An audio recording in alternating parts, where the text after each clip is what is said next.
You're listening to WCAT Radio, your home for authentic Catholic programming.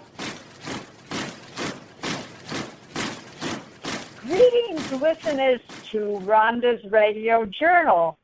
And this is a whole series of radio journals in which what I'm doing is rereading old books which I wrote years ago. I've written 77 books, so some of these are pretty old by now. And however, some of them which the publisher, Sebastian Mahfoud, publisher of En Route Books, which runs this radio show, WCAT Radio, he's offering these for free if you can just pay the postage. So I want to tell you about these wonderful books so that you can get them for yourself or for gifts for people. So this one I'm going to talk about today is called Holding Hands with God. Catholic women share their stories of courage and hope. And I'm just going to read the introduction, which gives you a very good idea of the whole. Okay. I wrote the introduction. For 20 years, I have been giving lectures and workshops about Christian women's concerns. Always there are some participants who leave dissatisfied.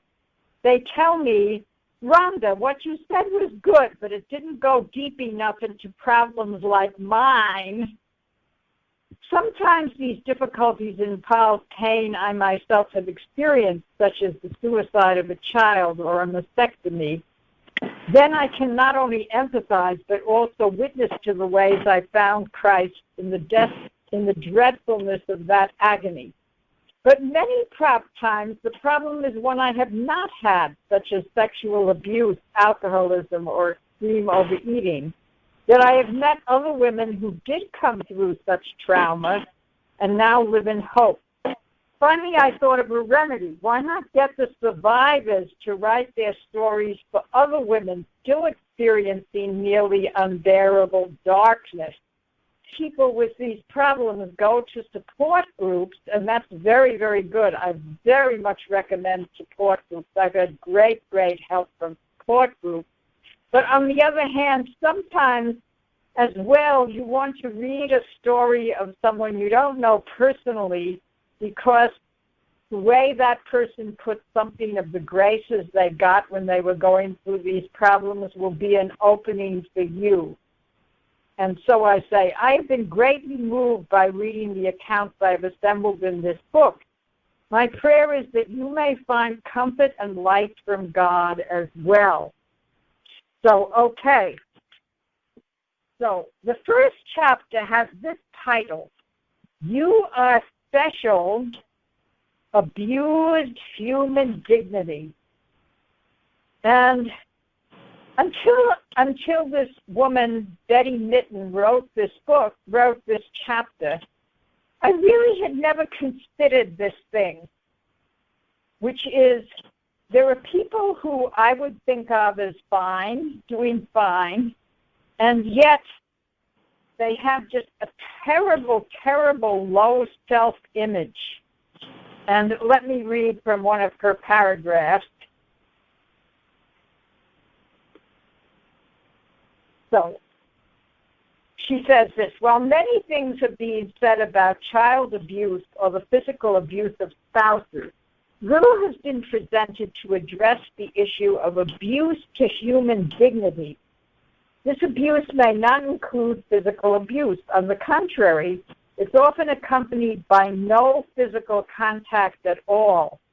The nurturing hugs of a mother and or father, the essential recognition of self-worth, even status as a member of the family. Perhaps the child was not even desired by her parents. Perhaps she often felt ignored, unappreciated, and unloved. Okay. Now, the abused are prone to codependent relationships. The need to be needed leads them to take on boyfriends, lovers, spouses, and even bosses who continue the abuse. They cling to those they hope will give them value, and yet if they place no value in themselves, their lover or boss will have none for them either. The abused are prone to addictions as well. This is a key sentence. Listen to this. They seek affirmation in things they think they can control. They may be workaholics, exercise fanatics, or eccentric housekeepers. They constantly compare themselves to others, body shapes, hairstyles, clothes, height, shape of lips. Everyone else's is always better. And then who can compare with the women on the cover of the magazines that are at the checkout aisle in the grocery store? The result may be eating disorders as the abused seeks to find satisfaction in food or in the rejection of food. Those who long for escape may find it in drugs or alcohol. So obviously there's a great need of healing for such feelings. And here's what she comes up with after describing more about the kind of psychological effect of this sort of abuse on a person. She says, God knows us intimately. He alone can fulfill our deepest need. His love is unconditional and unending. The true dignity of a person is derived from his or her union with God. This union has the power to transform, to raise us to be the person God has made us to be. We are blessed and we are good. Our value does not depend on how others perceive us or upon our accomplishments. Our worth is not based on our earthly doings, but on how we are seen in the Father's eyes. To him, we are human beings, not human doings, and we are precious in his eyes. And so she goes on and on with this to show how God's love can heal you from that kind of thing. Now,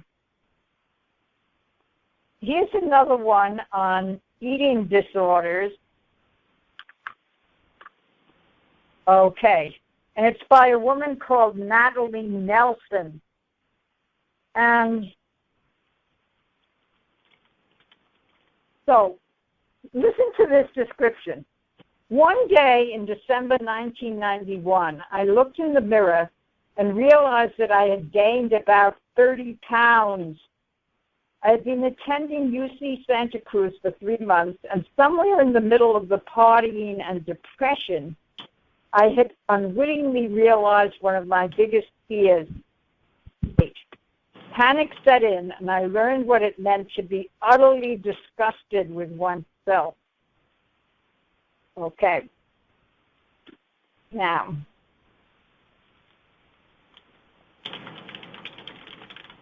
I presuppose that those who would be personally interested in this topic are those who have felt or at least wondered if they are experiencing the potential insanity of dealing with a weight issue, specifically the problem of overeating.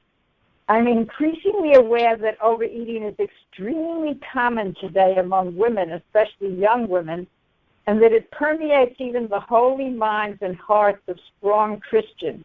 Many girls come to me seeking help, admitting their powerlessness under this oppressor. Okay. Here is her list of some of the causes of this kind of eating disorder. One is sexual abuse. Now, I never knew this.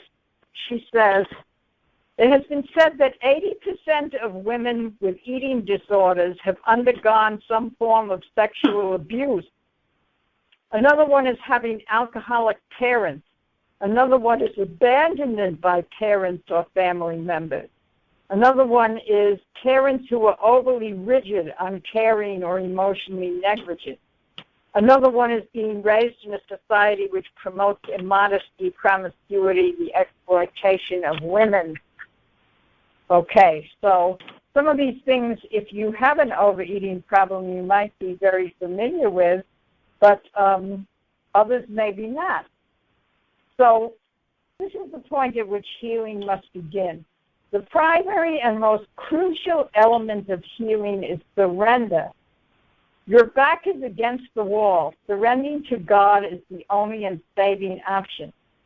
In the 12 steps of Alcoholics Anonymous, the third step is this surrender, turning our will and our lives over to God. As Catholic women, we know him to be our Lord and Savior, Jesus Christ, and to him we turn it over.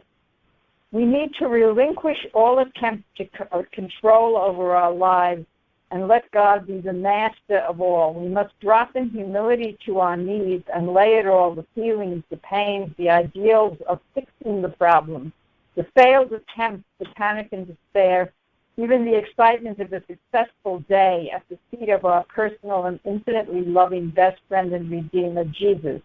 We can do nothing, but he can do all in his merciful omnipotence. Here's something very interesting, she says. Discipline is not perfectionism.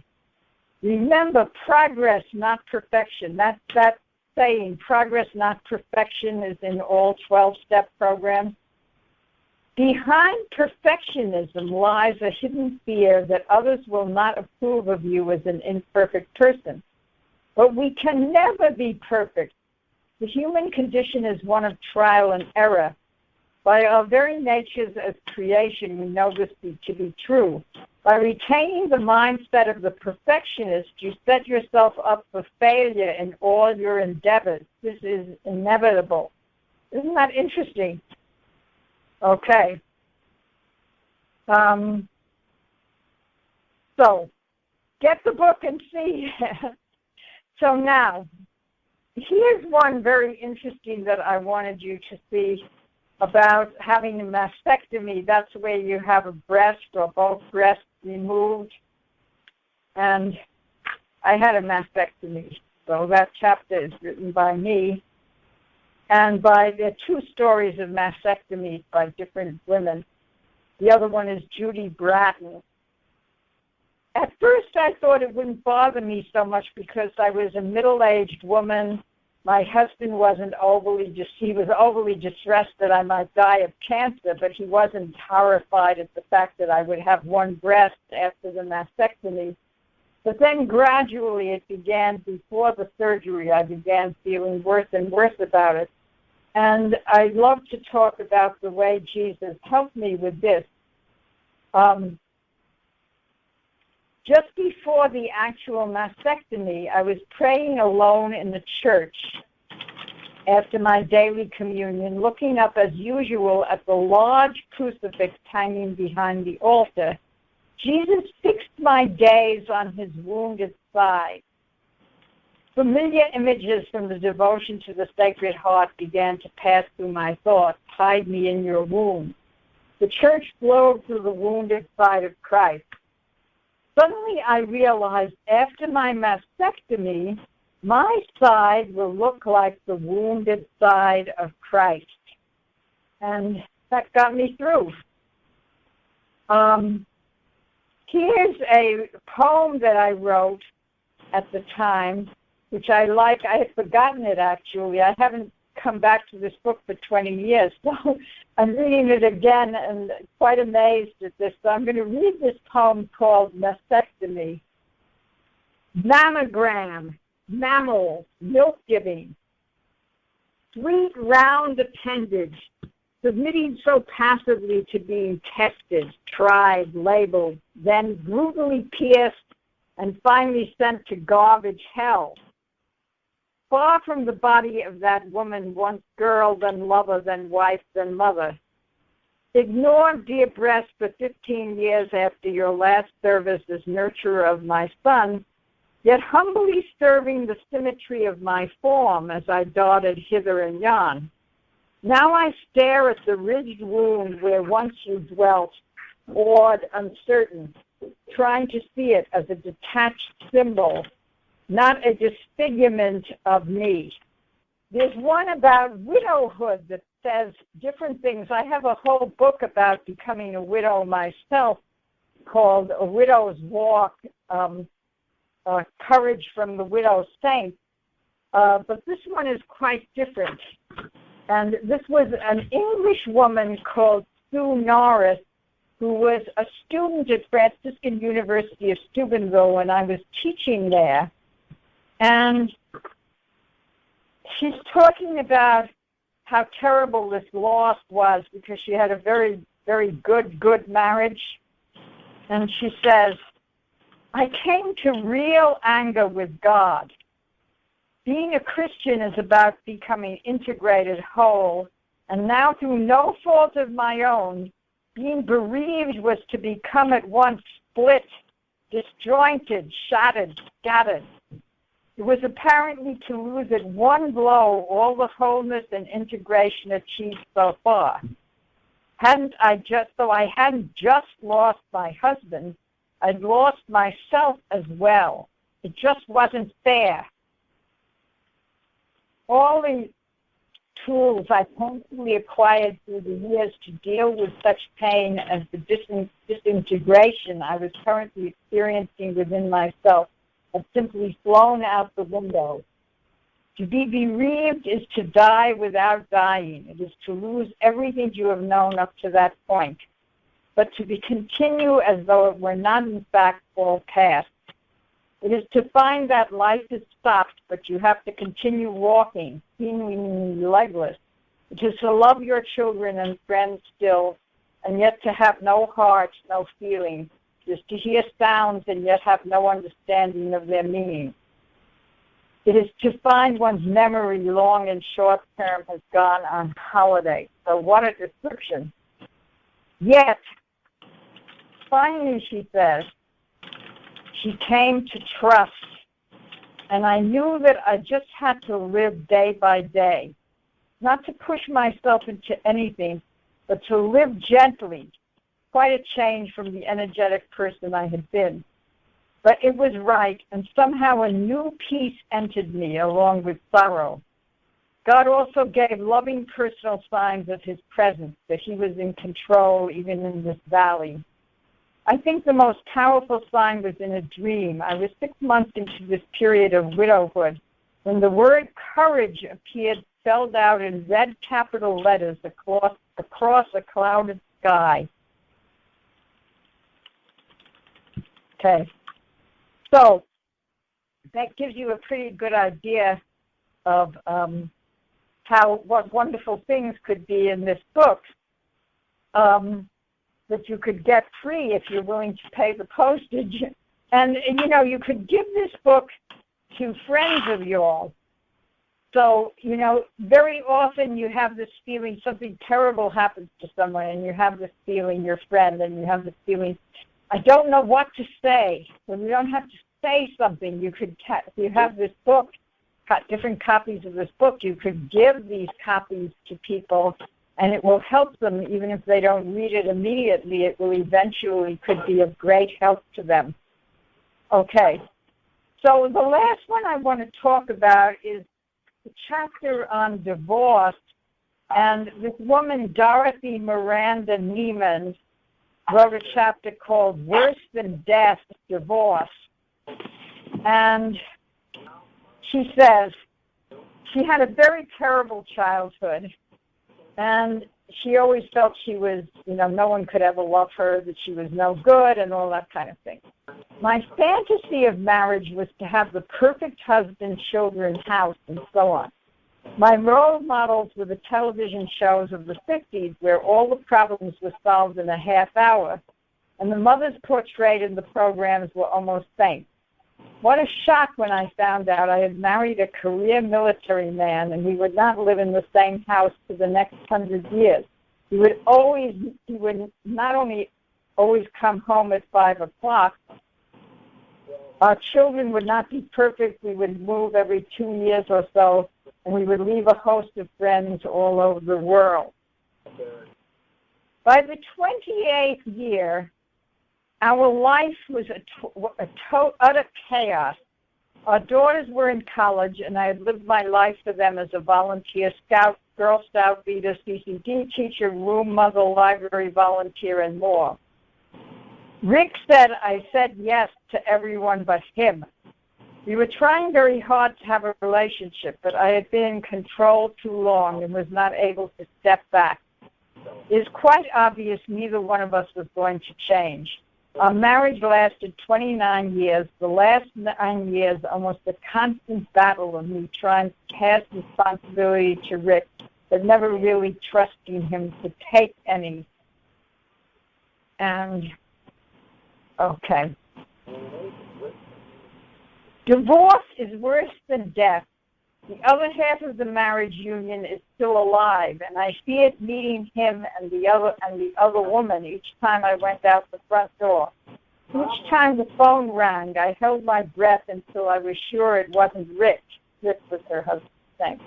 Yet a part of me saddened with this realization. The dream was dead, the dream that we would grow old together. Suddenly I was alone.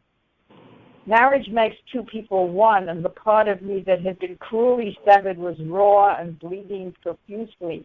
I kept thinking, if this man who knows me better than anyone else in the world doesn't love me, how can anyone else? I realized I had two options at this point in my life. The first one was to crawl in bed, cover up my head, and stay there until I starved to death, the pain went away, or God gave me a reason to get up again. The second option was to stay on my feet, learn to live with the pain, and go on with my life. She chooses, obviously, to go on with her life, but with enormous pain. When Rick left, I knew why God had me join a therapy group. So she's in this therapy group, and these 11 people in the group are affirming her as a person and helping her get through this. And she needed so much to have a living, breathing person to hug her sometimes. With a divorce, people go through the same stages as with death. Anger is one. On the days when I had to get my allergy shots at the nearby army base, I would often be so angry about the way Rick dumped me like a bag of garbage that I swore if I met Rick on the road, I would run both of us off and hopefully kill us. Of course, I thought he was happy with his new love, and there were places I couldn't go for fear I would see them together. On my angry days, I would say to myself, I'll spit on them. On my depressed days, I thought I would probably fall at his feet and beg him to take me back. To keep myself from either shame, I just avoided the places I thought I might run into Rick. Now, however, this husband, after a while, he starts visiting their daughters and talking to her more and more. And here's the surprise ending. Over a few years, they start talking to each other more and more. And here, Rick asked me to marry him on Christmas Eve in front of the girls. We renewed our marriage vows. And since then, since neither one of us had sought an annulment, we were considered married in the church. And so this is the way she describes their marriage now. She says, we have adjusting to do, but we are loving each other daily, doing little things together, praying for guidance and mercy. We are eternally grateful to God and God alone that He's given us a brand new relationship, and we will make the new dream together. Okay.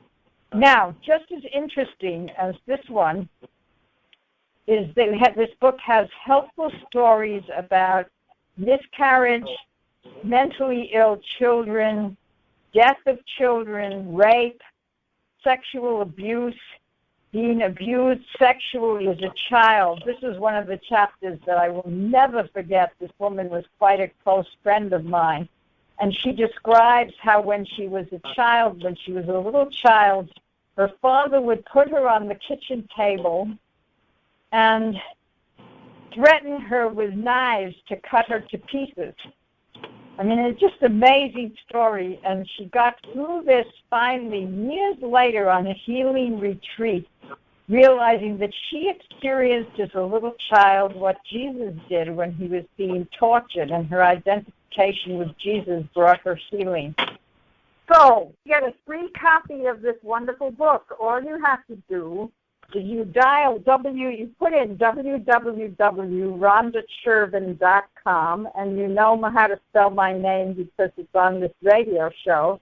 That's Ronda with no H. So www.rondachervin.com, and it will take you to my website, and you will see right on the top of it how to order this book for free if you're willing to pay the postage. So God bless you all, and may you get through with whatever terrible problems you have, as these Catholic women did, who were willing to share their stories of courage and hope. Bye. Hello, God's beloved. I'm Annabelle Mosley, author, professor of theology, and host of Then Sings My Soul and Destination Sainthood on WCAT Radio. I invite you to listen in and find inspiration along this sacred journey we're traveling together to make our lives a masterpiece and, with God's grace, become saints. Join me, Annabelle Mosley, for Then Sings My Soul and Destination Sainthood on WCAT Radio. God bless you. Remember, you're never alone. God is always with you.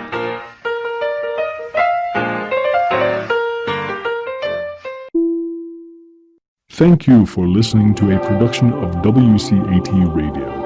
Please join us in our mission of evangelization.